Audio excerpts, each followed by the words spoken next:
I'm Mike Govoni, and for the last 15 years, I've been in recovery from addiction and on the deepest quest to find healing, to experience my own unique wholeness beyond the story of what happened to me.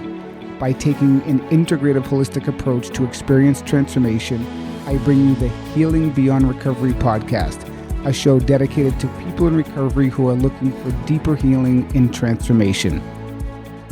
And today's guest on the show is Dean Taraborelli. Dean is the founder of the treatment program Sanctuary at Sedona. This beautiful place of refuge for healing sits on 22 acres of land right outside the gorgeous Red Rocks of Sedona, Arizona.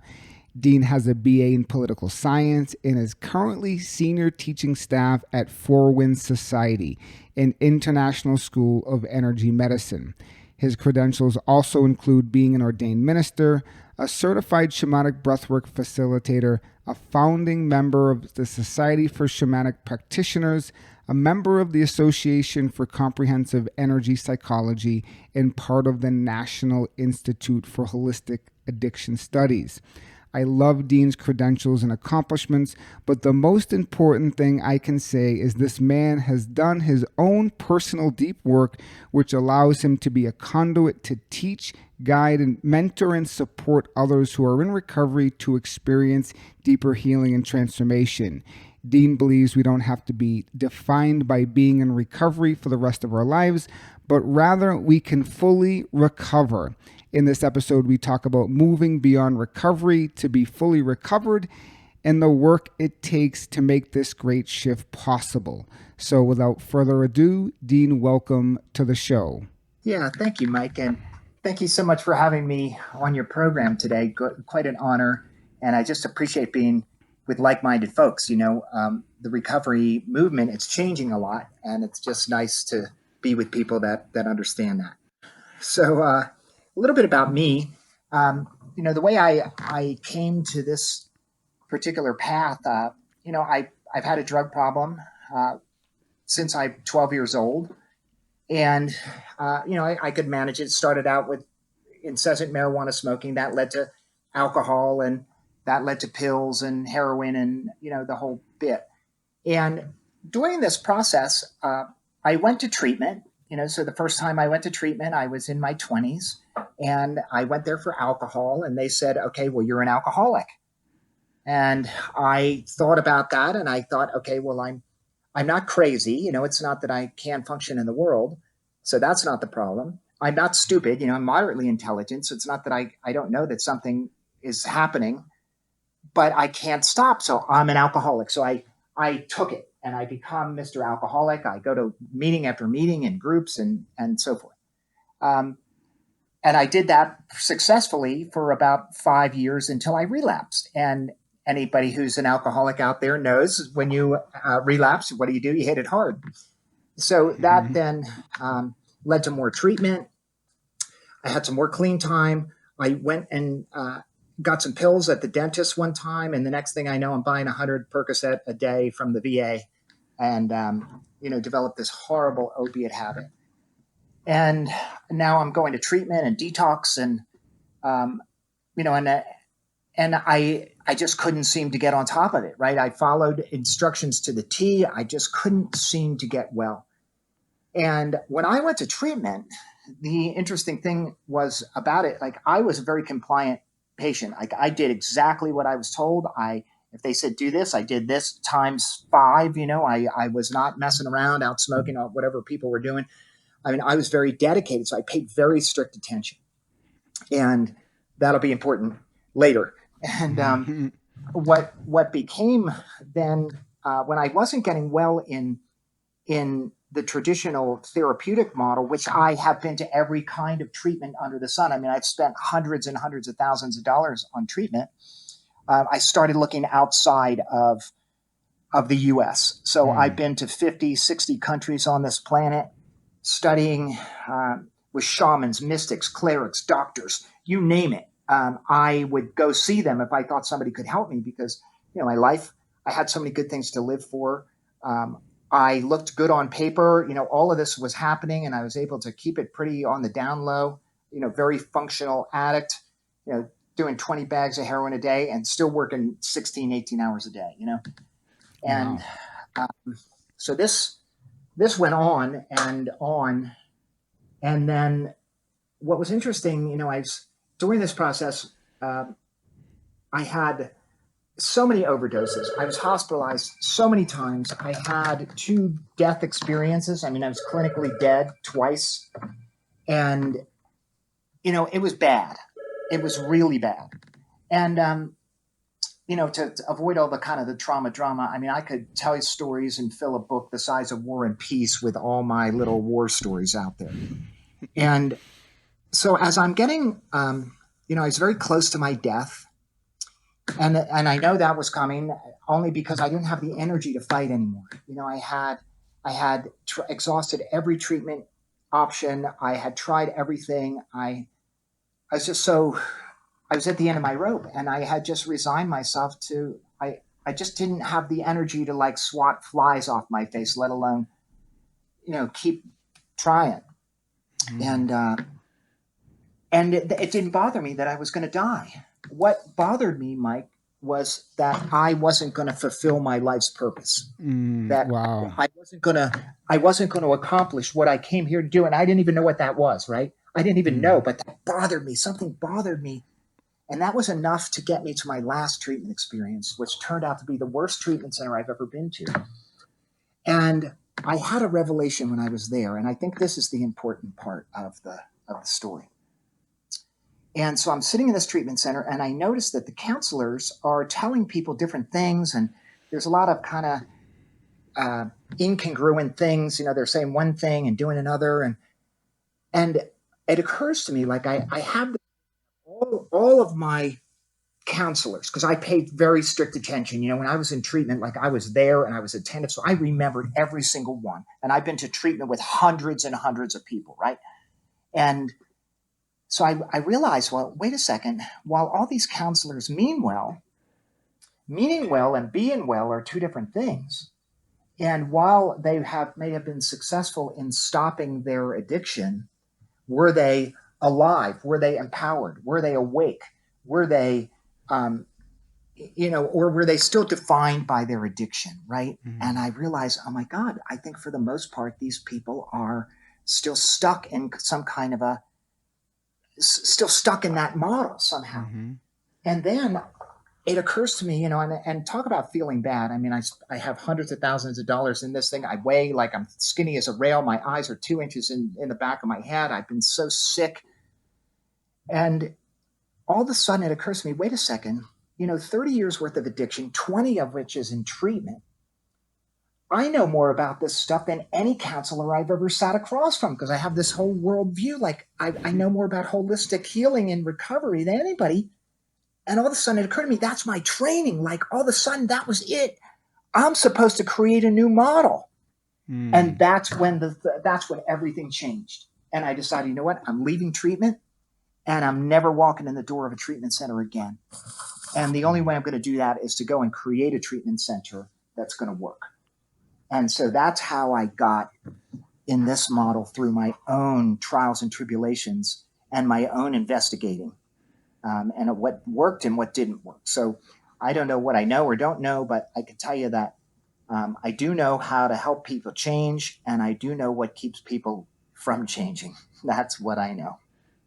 Wow. Wow, Dean. So I think it's incredible. I got the goosebumps when you said, I didn't care about dying, but I cared about not living my life's purpose. And I can identify through and through, and I've never heard anybody else say that. So I really appreciate that. And one of my mentors says, your trauma is a prerequisite to your purpose. So it sounds like by finding your purpose in service of others, you've also found a piece of yourself and your healing along the way, which is beautiful. So, I was just listening to your TED Talk there on YouTube, and you said so many beautiful things. And, one of the things you mentioned in our last little conversation, scheduling this call today, is we don't have to be defined anymore about, just being in recovery. It doesn't have to define us. So let's talk a little bit about maybe, like, as I like to say, the healing beyond recovery, what that looks like, this integrative approach. So let's dive in there for a little bit. Yeah, of course. And what I mean by this whole being defined by, I remember And I want to preface this by saying, look, I'm not against any treatment model, anything that's working, whatever people believe in, whatever's pushing people in a good direction. Hey, man, I'm all about that, right? Totally. AA is great. It Totally. was great. And if the be all and end all, then there would be no such thing as a treatment center, because AA is free and you can go, you pay $1 or $2, every day. And treatment for the same, a lot of them are 12-step models. So I can pay $50,000 for another treatment center. It's basically going to teach me the 12 steps. And for some people that works and it's great. But for some reason, it didn't work for me, and it didn't work for many people that I know. So it's not about this or that. It's about, hey, if things aren't working, maybe we have to look at something else instead of, I think the model is, hey, if you're not getting it in treatment, then you're not getting it, and I felt so stupid, and I felt so demoralized half of the time, because, you just hear, take the cotton out of your ears and stick it in your mouth, and, stinking thinking, and all these cliches that I've heard a million times. And that wasn't helpful to keep hearing that. It's like, for some reason that didn't work for me. So I remember one time I'm sitting in a meeting early in my recovery process, and I hear a guy who's been sober for 30 years, and he is talking about how his alcoholic thinking is the core of his issues. And I thought, wait a second, this guy hasn't had a drink in 30 years, and he's still blaming his current life issues on his alcoholism. And I thought, when does he get to be a guy that has problems with visa bills and relationships and bosses and responsibilities, just like every other human being on the planet, right? When do we get to be a regular person and no longer in recovery? So that just planted this little seed in my mind. And so for me, what this means that we talk about in the sanctuary, we coined this term, being recovered, not in recovery, which is often what people say. Hey, I'm an addict in recovery, again, which is fine. But for me, what that means is, I had this horrible drug problem all day, every day. At the height of my addiction, I'm spending $200,000 a year on my drug habit. That's not including, so that's a fairly significant habit. And I have to tell you, I don't even think about it now, Mike. It doesn't even cross my mind. And I work in a treatment center. And so what transpires is that we can actually upregulate our gene. I mean, there's a lot of science, if you want to get into that at some point in the call. But there's a way that we can actually process out our issues so they don't keep reinforming us. And once I process out my issue, then I don't have to keep revisiting the issue. It becomes done, and I turn this issue then into a learning. And that's what I think talking about before. We want to turn our traumas, we talk about post-traumatic stress disorder. Well, we want to talk about the post-traumatic learning. How am I?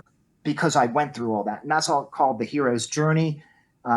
We use this philosophy a lot at the sanctuary. It's how do I turn my biggest issues into my greatest strengths?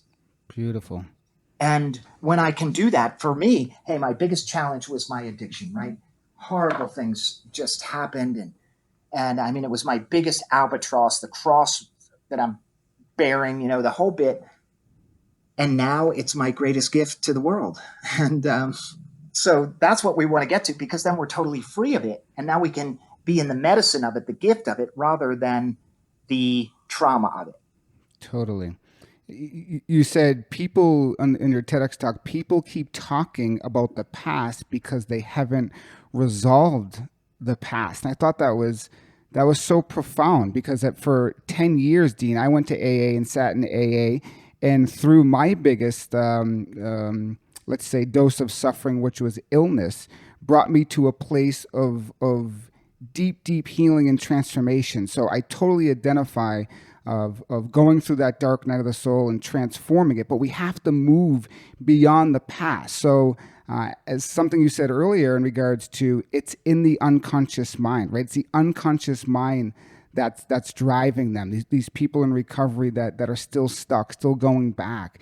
And maybe let's talk about that process and what that looks like, and maybe some of the things or modalities you do there at the sanctuary with your other practitioners to help people move beyond this identification, beyond feeling stuck, beyond the past.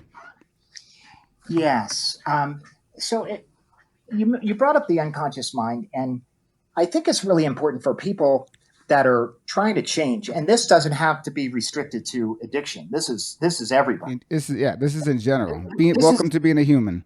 Exactly it. We're no different. We just picked a coping strategy that happens to be more destructive than a person that works 20 hours a day. Absolutely. Or a person that might overeat. But again, the underlying issue is the same. I'm trying to either seek pleasure or avoid pain. It's so interesting. If we look at the basic drivers of human emotion down at the most rudimentary level, what do? We seek pleasure and we avoid pain. That's why things like sex and food are pleasurable, because it keeps people doing them, keeps the species going, right? So most people don't start using a drug because they perceive they're in pain. Some teenager doesn't say, "Oh my God, I'm in so much pain. Let me go get a couple of drinks." People get home after a stressful day at work don't say, "Oh my God, I'm in so much pain. Let me." They just say, "Oh my God, I just want to relax."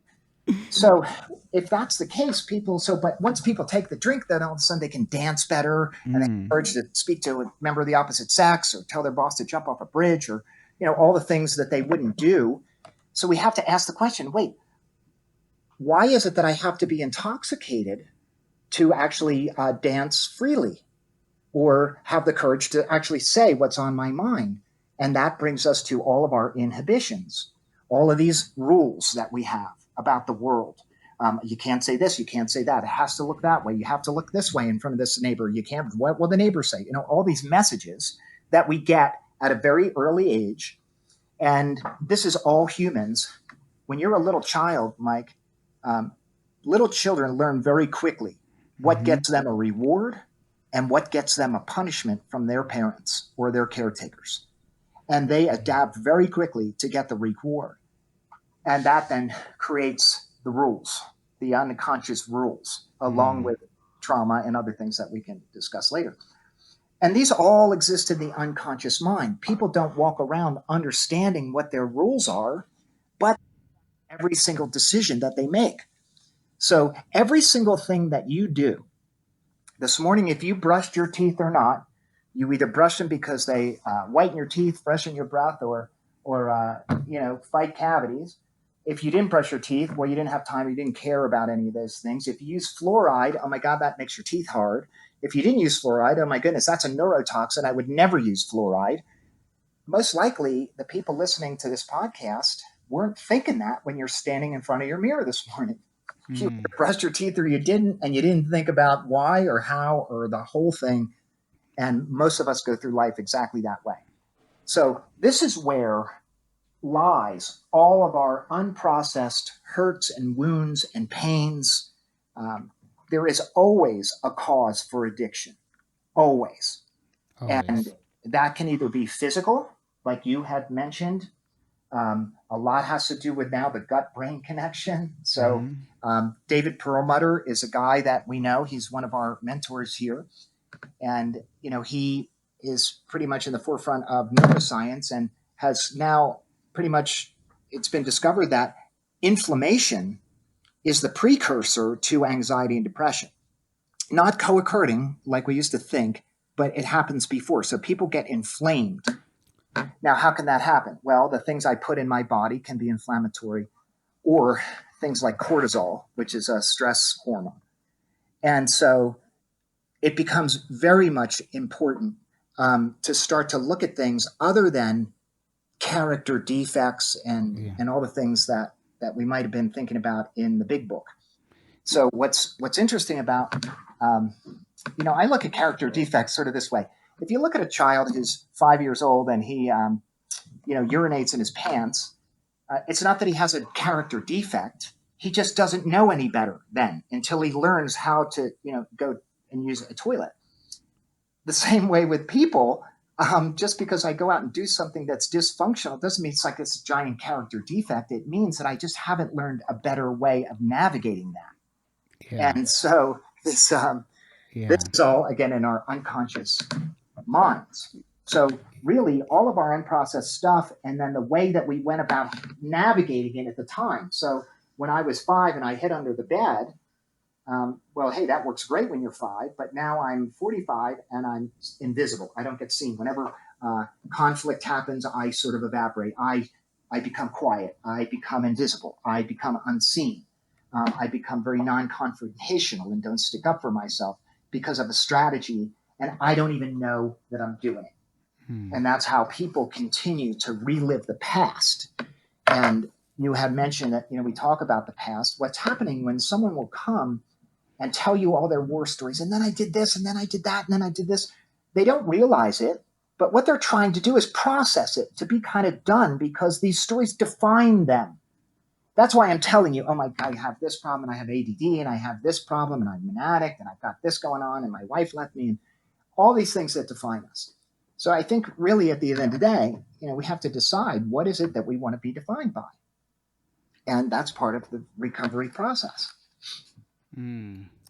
Yeah, it's interesting that you mentioned the character defects, and a lot of the times these character defects are a result of the wounding from trauma, things that happen to us. It's not that we're terrible creatures and bad human beings. It's like things, life experiences happen, and we develop, strategies and coping mechanisms, right? Sometimes they're, supportive, sometimes they're not. And these adaptive patterns, become our behaviors. And then I found it difficult in 12-step that they would always link you to something negative per se, like, your defects or it's your stinking thinking. Well, maybe it's a part of me that was wounded and I'm still holding on to that and I haven't let it go yet, right?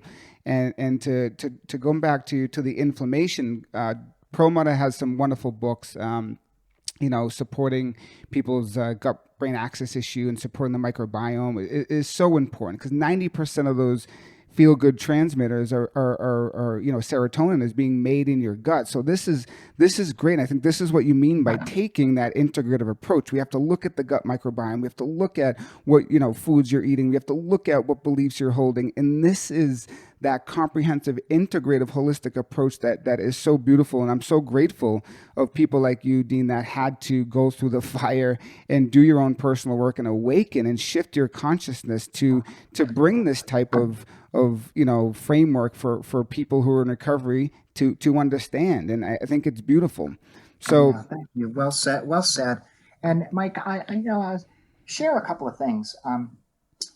When the sanctuary began, we were the only holistic treatment center out there. Like, it was a joke. The sanctuary is like the laughing stock of people didn't believe any of this, and we stuck with it, and we were the pioneers of all this stuff. Now everybody's holistic, or they say they do, and just because you throw in a little bit of yoga, I think that's moving in the right direction. Don't get me wrong. A little mindfulness, a little yoga, try to eat a little bit better. I think this is coming into the consciousness of recovery.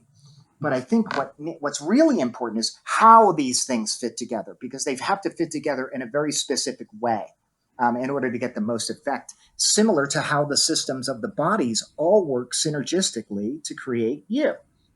So if we look at, again, going back to some of the cliches around recovery and sort of the punishing model, and it's very easy. What's interesting, like when somebody's out hurting themselves, and what's interesting also is, everybody, I think, regardless of whether they're an addict or not, whatever that means to each person, I don't know anybody that's alive today that hasn't had the experience of waking up in the morning, making a solemn promise that they will or will not do something, and getting to the end of the day, looking at the mirror and having totally let themselves down. This is a human experience. And then punishing ourselves, feeling bad because of that. So addicts have this reputation for being selfless. And I'd like to offer a different way of looking at that to kind of take a little bit of the heat off of people. If we look at the phenomenon of pain brings our focus very much inward. So I live here in Sedona, Arizona. It's a beautiful day. I'm looking out at the mountains right now. And if I dropped an anvil on my foot right now, all of a sudden the mountains would evaporate. I'm not thinking about the mountains anymore. My focus is right on the foot, right on Yeah. the pain, right? And as Mm-hmm. long as I'm in pain, my attention is going to be on that pain. So if we translate that into addiction or these other disempowering behaviors that people have, well, they're painful. And as long as I'm in pain, then all of a sudden my focus can't be around me. It's got to be inward. It's just natural. That's part of what. Now, that doesn't change the fact that we might lie to people and do bad things. I'm not in any way excusing that behavior. But we want to talk about basic human physiology and why. It's not that the person decides, let me go out and see how many people I can screw over today. Maybe some sociopathic people or people with, serious mental illness might have that frame. But I think the average person doesn't. And so we're invited now to look at, now that we have so much more understanding about how the brain works, how the body and the brain work, how we store issues in our muscles, in our bodies, how the vagus nerve connects all the organs in our bodies to our brains. So how I'm doing is really going to affect whether I can be successful in my recovery. And that means we have to take a holistic approach, because if I don't hit all of these things, then my issue is going to live somewhere that I'm not looking. And it's sort of like, if you're going to clean your house, and because you got some kind of mold growing in there or something, and I clean every room, but I don't clean the basement, or I don't get to the attic. Well, gosh, my living room looks great, but now this problem, this infection is still coming into the house from somewhere and still making everything intolerable. So that's how we've come to the whole integrated approach. And I have seen it in myself, and I have seen it in hundreds of people that have been through the sanctuary. Again, for somebody like me, if I have all my files, Mike, from all my treatment experiences, and they're up in the storage closet up here at the sanctuary. There are 2 banker boxes, those big, like when you get fired and you leave, a company where there's your little file box. I have 2 of those things full of my clinical files from every treatment experience. Now, if I went into a mainstream treatment center with those 2 boxes and I plunked them on the desk and I said, you know what, I'm not an addict, they would look at me and go, oh my goodness, you are a sick man, right? You are in denial, because once an addict, always an addict. And with anybody with files like that, you're going to be, you're lucky to be alive. And yeah, you're a sick man. But I have to tell you that it doesn't live in me anymore. And I've had operations since I've been on my recovery path. I have, I've had Percocets sitting on my nightstand for weeks at a time that I didn't look at, didn't obsess about, didn't wonder whether I should take one or not take one, all of those things. And here it is. This is a guy with a, 100 Percocet a day habit every day. That's hundreds of thousands of dollars a year buying Percocet at $5 a piece from the VA. To have that person have a bottle of pills next to their bed and not even think twice about it, that told me that something was different about my body. Yeah. What happened? What do you mean? What happened to allow you from going from an addict of multiple treatment centers to being able to put a bottle of Percocets on your nightstand and, in discerning of whether or not they're going to serve you or not, and know you can use them for your tooth infection or not? How did you not abuse them? How did you get to this point of being recovered? Yeah. Well, this is where it takes a while, and this is where the whole process began for the sanctuary. And so really it is about, we talk about the body, the mind, the soul, and the spirit, which are different aspects of what make us human. We know that our mind is different than our body. And we also know, Mike, that our mind affects our body in a very profound way. Sure. So talk about the placebo effect. Now, some people think that's junk science, but if it was really junk science, then every new pharmaceutical that they spend $1 billion trying to bring to market wouldn't have to get compared and beat a placebo in a double-blind study. So placebo actually works about 35% of the time. 35% of the time. That means that my mind is signaling my body. So that means it's different than my body. The soul is a different part of me. I think for this conversation, we can equate it to the heart. And hey, my heart just processes things differently than my mind. And my spirit, actually, that's part of my nervous system, my connection, my energy field is connected to a larger energy field, Earth's electromagnetic field, influences us the same way that it influences, birds that migrate and whales that migrate, and all the navigation system of all these animals that the salmon will get back to where they were born. They have these navigation systems because it has to do with Earth's magnetic field. Well, even though we don't use it in that way, it affects us in a profound way. So we must work on all of these areas, and we can begin to have what we call an epigenetic response, which is now my brain is signaling my genes in a different way to process, to upregulate my genes. So I actually, and now this is pretty well-known science, that how I think and feel and act and what I do or don't do, what I eat, who I hang out with, the music I listen to, every single thing in my day is sending signals to my DNA. Mm-hmm. And if I have the same signals day in and day out, and this is where most recovery fails, my genes are not going to express any differently, right? Because genes will, turn on and off. That's what epigenetics means, that from their environment. Mm-hmm. And so what happened is that my genes, for my sort of addiction genes, even though there is no specific addiction gene, something re-regulated in my body, and now my body did not recognize drugs in the same way that they used to. It's the only way that I can explain it. Now, to get to that is not a weekend experience. I'll tell you that. That takes some time and effort. If you think about the human body, every day of your life, billions of cells die off and billions of cells replace them. So most of the cells, you and I are having this conversation right now, Mike, most of the cells in your body weren't there last year. Yeah. So if I now start to pay attention, okay, so my cells are programmable because there's DNA in there, and DNA is programmable. It is influenced by the environment. So now I'm programming my genes in a positive way. I'm feeding them good things. I'm doing practices that are connected to nature and yoga and meditation and the other things that I'm going to do to start to take care of myself. Now I'm signaling my genes in new ways. And if I do that, eventually I'm not going to have any addicted genes left in my body, right? Because all these cells die off and they're replaced by now healthy cells that don't have the memory, the cellular memory of addiction. So that's in a thumbnail. It takes us a whole month to bring people through that process at the sanctuary.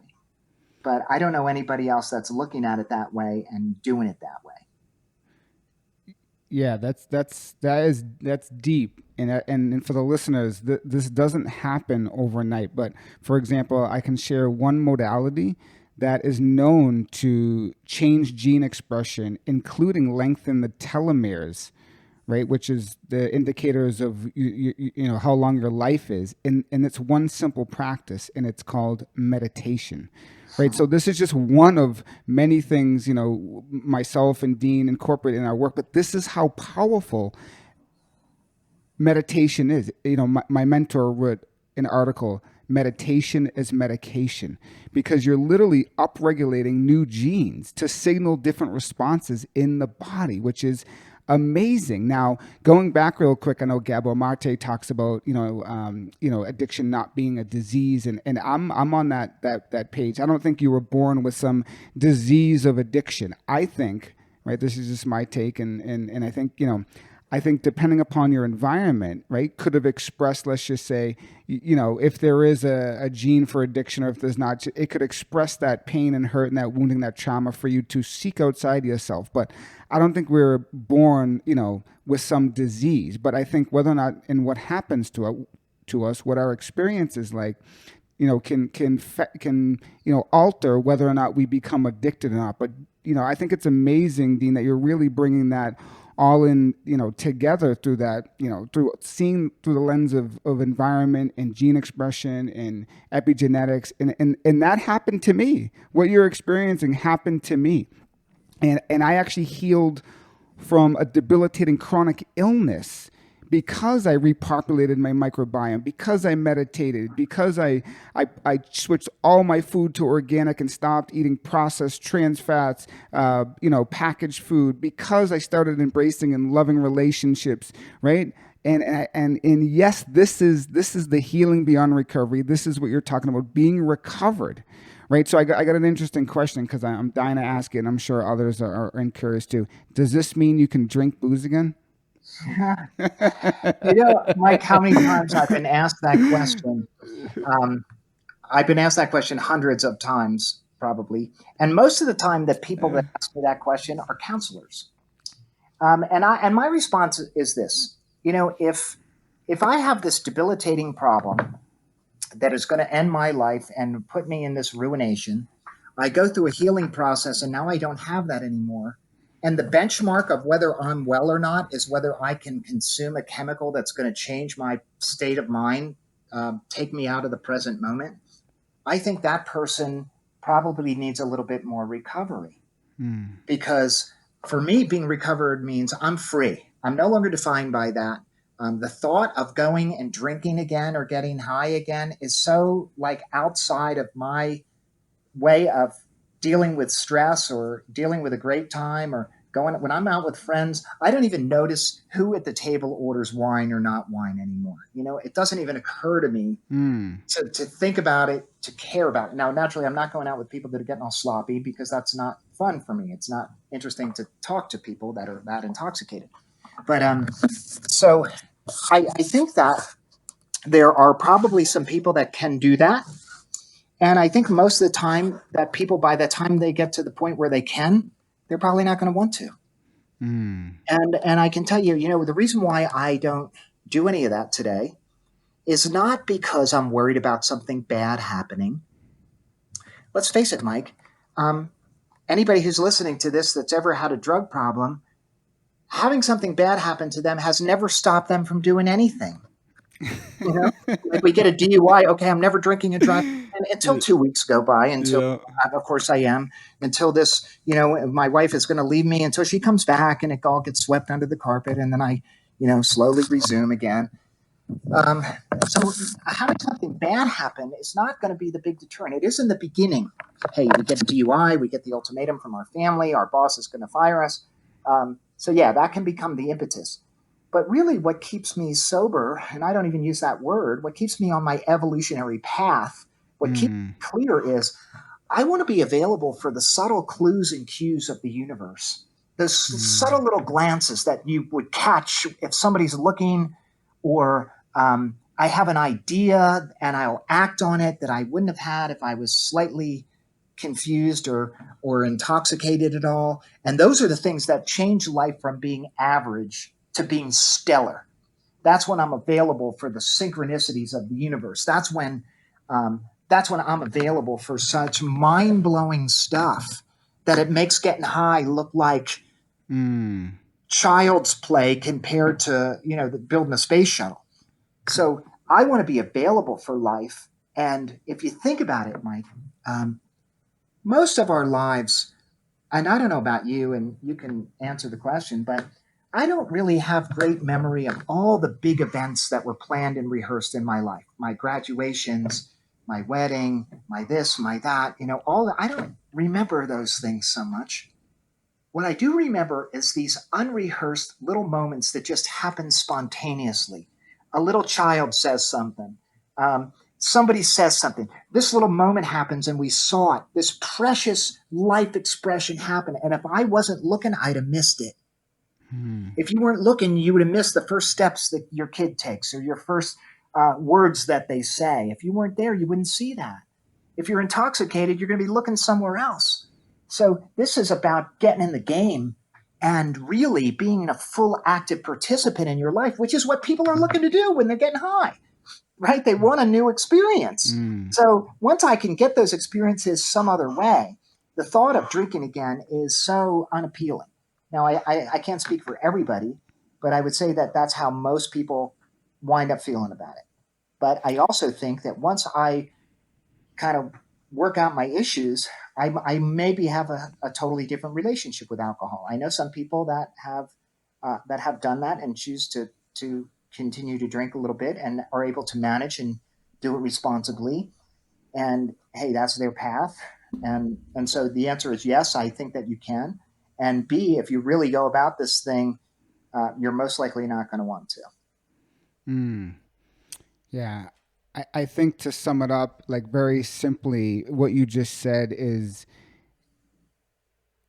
you are able to be present and alive for life today, which allows you to see the miracles that are unfolding and the synchronicities that are unfolding right in front of you. And those, in being in that flow of life and seeing those synchronicities and being in the present moment, has nothing even close to actually, what it's like to be drinking. In fact, we're trying to find that regulation in our nervous system in some way with the substance. But when we put it down and we get to those underlying, wounds, and we heal those, we're able to live in the here and the now.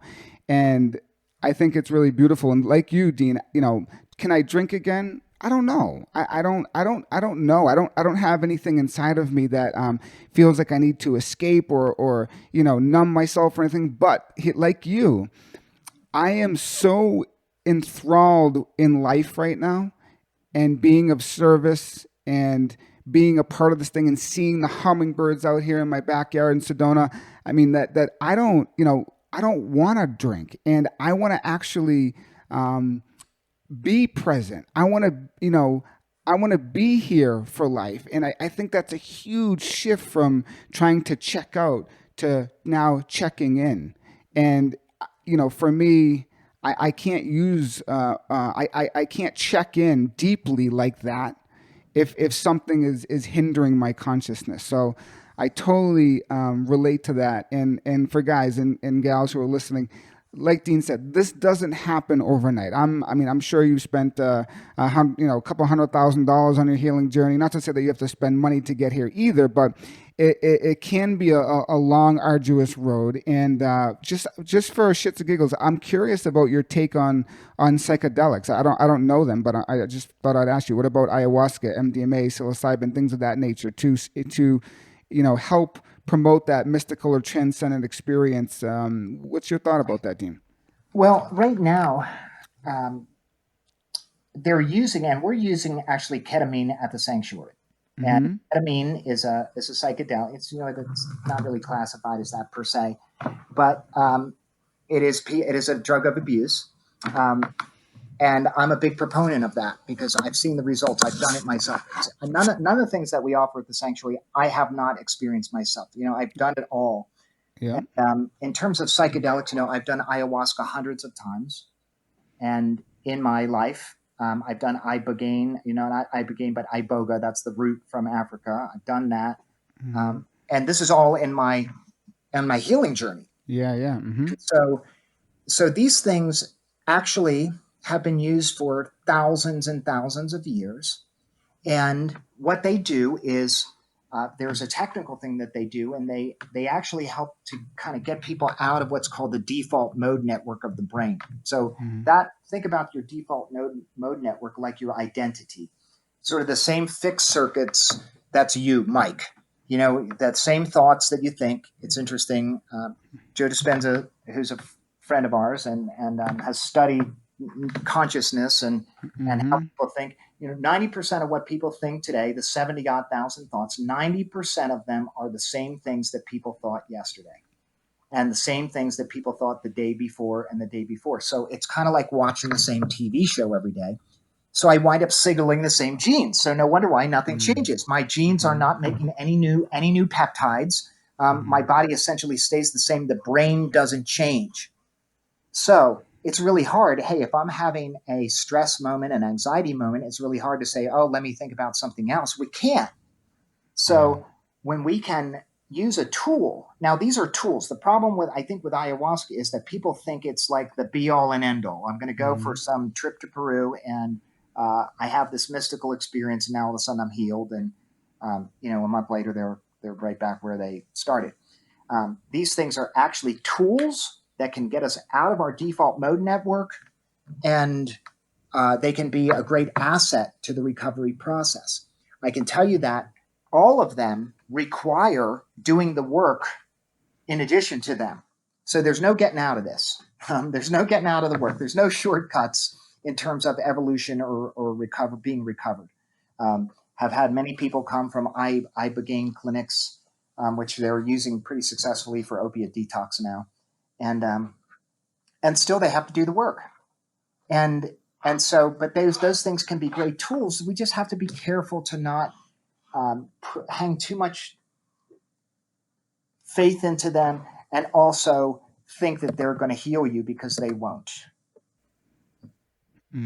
Sure, they're door Yeah. openers, and as you said before, we've become disintegrated, and what we have to do is, yes, we can, show up for ayahuasca or MDMA, ketamine, things of that nature, and I think what you're saying is, but then we have to actually do the work from that experience, or that, insight, or mystical experience, and then that has to be integrated in our beings, into our lives. Well, and what would you say about integration? What would you say about that? Because I know that's a big component of what you guys do. It's the most important thing. Really, what our traumas are really unintegrated experiences. That's what they are. Mm-hmm. So, and when we think about trauma, let's go back. And trauma is a big buzzword now, and everybody I know has it. I don't know anybody that's a human being on this planet that doesn't have some trauma.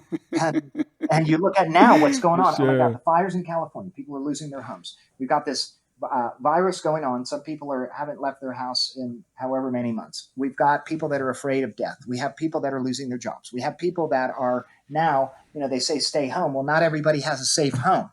So now that's a person who's now in the throes of abuse that they could have been at work, or could have been out on the playground, or not at home. Now they're stuck at home. So trauma is anything that we can't process, that doesn't make sense, that the brain can't reconcile. So it's an unintegrated experience. And in order to heal it, we've got to integrate it so we can then allow it to move on. And so really, this whole thing about reintegration, that's what recovery is, right? This is what we're talking about. We have to integrate these different parts of us. We have to take all these disparate parts that we look at a person that, if we look at the basic concept of shadow, some people live little secret lives. I have a little secret that's going on, and so now I have two little lives going. Those are disintegrated parts of my life, and it takes a lot of energy to keep those two things separated. So that's going to take energy from my life. It's depleting me, but people don't realize that. So really, the strength is when I can integrate those things. When I integrate all these experiences, I get stronger and now more whole. And that's the name of everything. That's the name of a holistic recovery path too. If I don't integrate all these experiences as I have, I go to some great sound therapy. Well, that can be the same as an ayahuasca experience. It's just that was good. But how do I now bring that back in? What does it mean in terms of the whole? And what happened in that experience that is going to be relevant to maybe some issues or some direction that I want to go in my life? What are the clues of that experience that I can bring in? Now I've integrated the experience, and it becomes the most important thing. And this is where kind of the rubber hits the road, I think, with all this stuff. We have to integrate. And a way that I think the listeners can understand this too is, let's say that you're in love, and one day your love of your life comes home and they're leaving you. Oh my God, this is horrible. It's painful. I'm heartbroken. I can't get out of bed, all of this. And then over time, slowly we get over it. Slowly now we've come to terms with it. We integrated it. We've made the adjustments in our life. We get rid of their clothes that were hanging in our closet. We slowly rearrange our furniture. We slowly, so we've now integrated the fact that this is our new reality, and now I'm ready to move on with my life. So I don't know if that's a valid analogy or not for you, but I just thought I'd offer it as just some way of understanding the value of what we're talking about. Yeah, I think it was great, and I think it's easy for people to understand, or let's just look at it in the language of internal family systems, right? There's many parts of us, and we become wounded in life, and we live from these parts of ourselves. And what happens, is like you said, we become fragmented. The traumas fragment, and we lose kind of the whole of who we are, and unconsciously going back to those unconscious patterns, and living from the unconscious, we begin to live from those wounded parts. And when we begin to do this work that we're talking about, we begin to bring that up into the conscious, those parts of us that have been fragmented, and we begin to integrate them into the whole. So I forget who said this quote, but the whole is greater than the sum of its parts.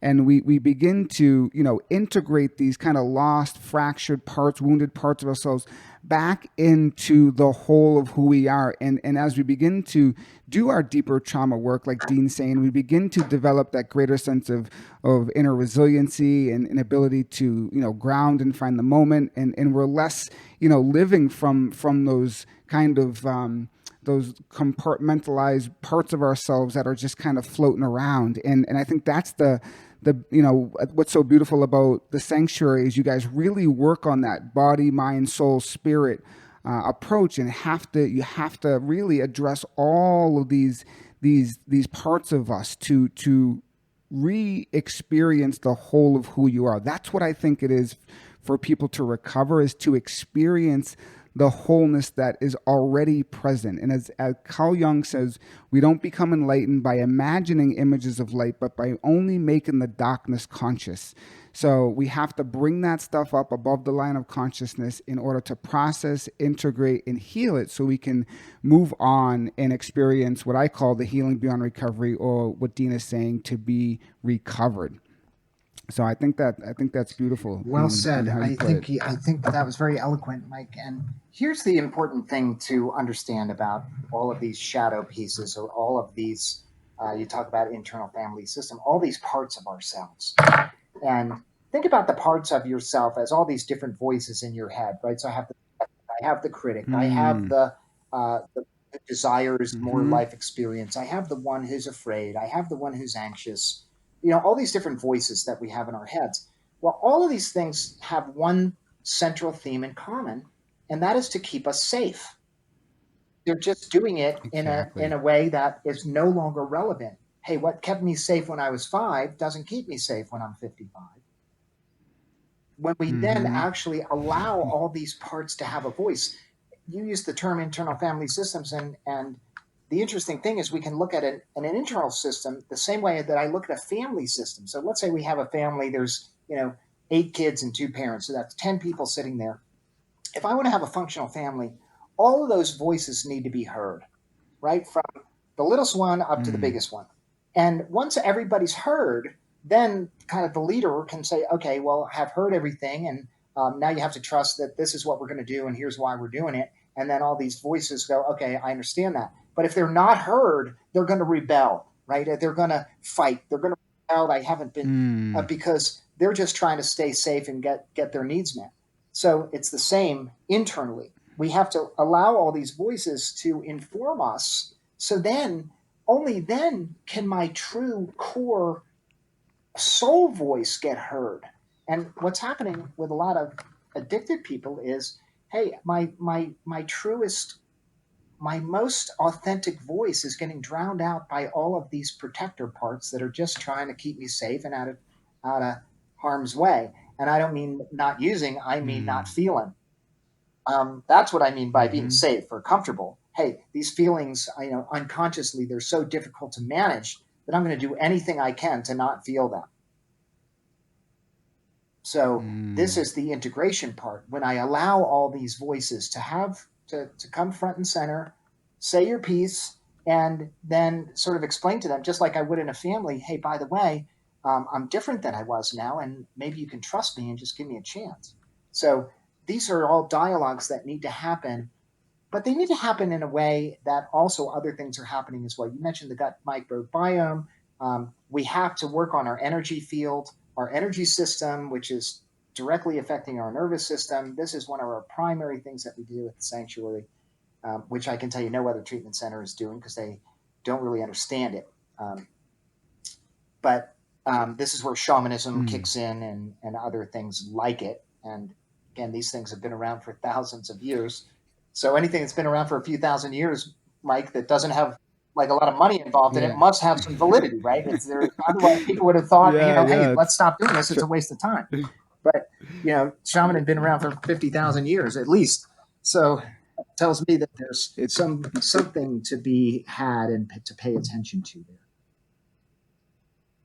Absolutely. It's been tried and tested. And I think what a beautiful, example you gave us with the external family, but, representing the internal family as well. So I think that was awesome.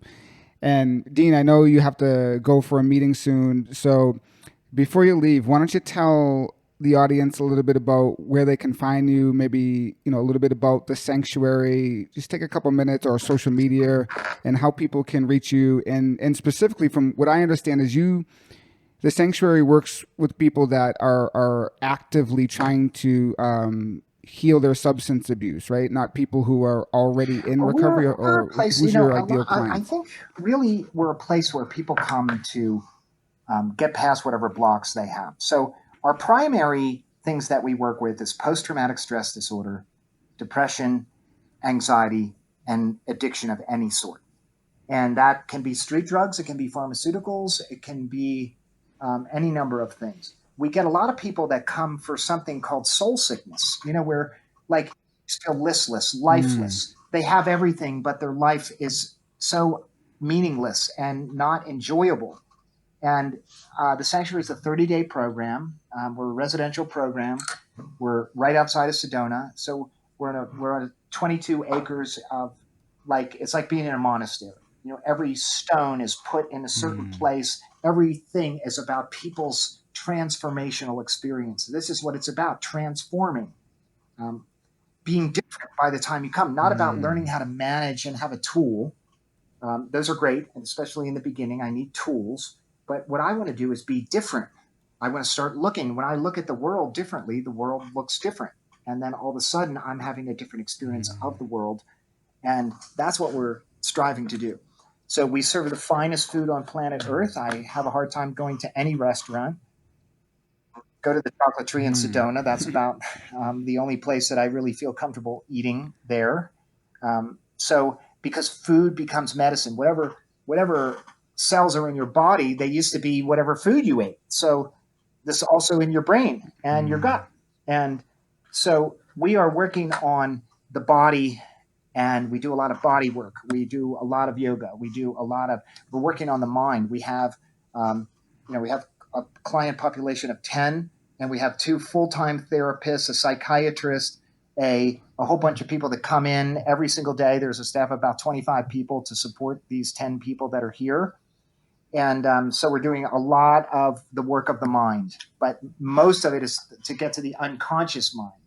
So, and in addition to that, we have, of course, cognitive behavioral therapy and EMDR and, internal family systems and somatic experience, the whole gamut of what you'd expect. But then we have all these other processes that go deeper. We do a lot of work of the soul, and a lot of the work of the soul is ceremonial in nature, bringing back the sacredness.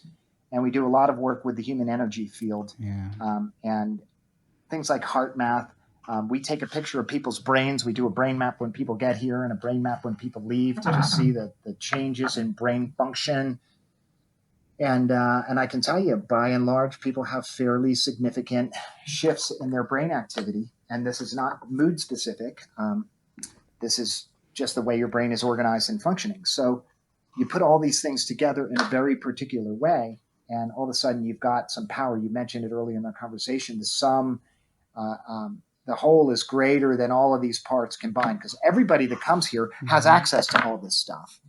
Anybody that's listening to this, in this day and age, you can go online and you can find all these things. But we have to put them together in a very particular way, kind of like the body works. Too much of one thing, or if it's not connected to something else, it's not as effective. I happen to live at the sanctuary. Seven of us live on campus, so we eat together. We are here, so I am accessible. I was joking in the other day. I think I'm at the sanctuary 300 days a year. And I'm Wow. here. Those are 3 shifts a day. So that's like 900 working days a year. And so this is my dharma. This is not a job. It's not something that I thought was just kind of cool. This is what I'm here to put on this planet. And we've actually helped the centers that are trying to copy us. This is no secret. I'm happy. Look, there's plenty of people out there. My work on this planet, one of the things, the sanctuary will be here long after I'm gone. It's in trust. This is our gift to planet Earth that will live to perpetuity long after we're gone. So the people come here with all kinds of diagnoses. And the first thing that they do is they feel safe right away, and because they need to go deep and to go to places they don't even know they need to go. And we're with them every step of the way.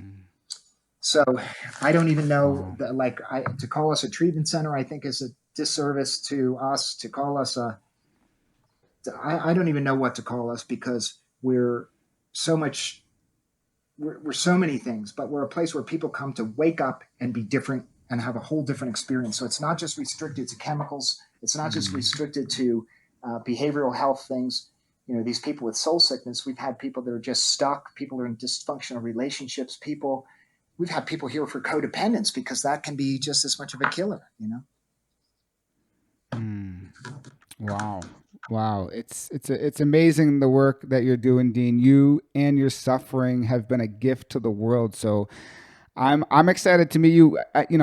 I haven't met you personally yet in person, but we're only a few miles away from each other. So I can't wait to see you in person. And when the time is right, come out there to the sanctuary and really get to know you, a little bit more, because you're doing my honor, Mike. That would be such a big honor for me, and you're welcome anytime. And just plan on being here either at noon or at 6, because we'll feed you. That's our meal time. Awesome! I can't wait to have some of that. It's a real treat, because we take food. Food is medicine. So thank you for having me. Thank you for the people that are listening that will hear this. I hope it was helpful in some way to someone, and that's all that matters. Yes. And I'm sure there'll be an episode 2 with us at some point, since we're neighbors. And thank you for speaking, and thank you for being on the show today. Looking forward to it, Mike. Talk to you again. Be well. What a gift it was for Dean to share all his wisdom and insight with us on the show today. I received some beautiful new insights about recovery and healing, and I hope you did too. I want to thank you for listening, and before you leave, I want to share my passion and purpose with you in the form of service, and that is my one-on-one coaching program called Healing Beyond Recovery. I take a trauma-informed integrative approach to support, guide, and coach you to get to the root cause of what may be keeping you stuck, so you can thrive in your life in recovery. To learn more about the program, you can visit my website at www.mikegovoni.com. Click Apply Now to schedule your complimentary discovery call with me today. Once again, thank you for listening, and until next time, remember, you can heal no matter what your story may be. Take care and be well.